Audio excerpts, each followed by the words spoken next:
ناظرین اب آگے بڑھیں اور آپ کو بتائیں کہ امرود کا پھل ذائقے اور غذائیت سے اپنی مثال آپ ہے۔ وٹامن سی سے بھرے امرود کی ملکی ضرورت کے تناسب سے کاشت اور پیداوار انتہائی کم ہے۔ فارمر کا کہنا ہے کہ حکومت امرود کی فارمنگ میں مدد کریں تو کثیر زر مبادلہ کمایا جا سکتا ہے۔ اس حوالے سے چنیوٹ سے ہمارے نمائندے عابد حسین ایک خصوصی رپورٹ تیار کر رہے ہیں۔ جی عابد حسین بتائیے گا۔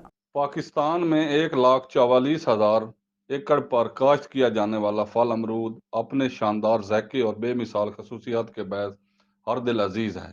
دیگر شہروں کی چنیوٹ میں بھی امرود کی کاشت کی جاتی ہے، جسے کھانے کے شوقین کھاتے ہیں اور گن گاتے ہیں۔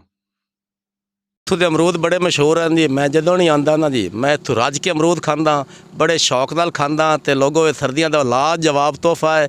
ਹਰ ਮਰਦ ਦਾ ਮਰੀਜ਼ ਇਹ ਅਮਰੂਦ ਇਸਤੇਮਾਲ ਕਰ ਸਕਦਾ ਹੈ ਅਤੇ ਖਸੂਸਨ ਇਸ ਇਲਾਕੇ ਦੇ ਅਮਰੂਦ ਜਿਹੜੇ ਨੇ ਉਹ ਬੜੇ ਮਸ਼ਹੂਰ ਹਨ۔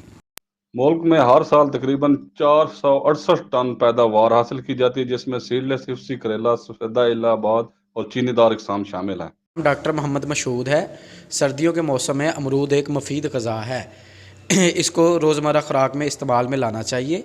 اس میں رچ اینٹی آکسیڈنٹ بہت زیادہ مقدار میں پائے جاتے ہیں اور یہ معدے کی بیماریوں کے لیے بہت زیادہ فائدہ مند ہے۔ فارمر کہتے ہیں کہ دور جدید کے تقاضوں پر اگر حکومت امرود کی فارمنگ میں معاونت کرے تو کثیر زر مبادلہ کمایا جا سکتا ہے۔ ماہرین کے مطابق پھل امرود کو روزمرہ خوراک کا حصہ بنا کر صحت مند زندگی گزاری جا سکتی ہے۔ کیمرہ ٹیم کے ساتھ عابد حسین رمانہ، چنیوٹ۔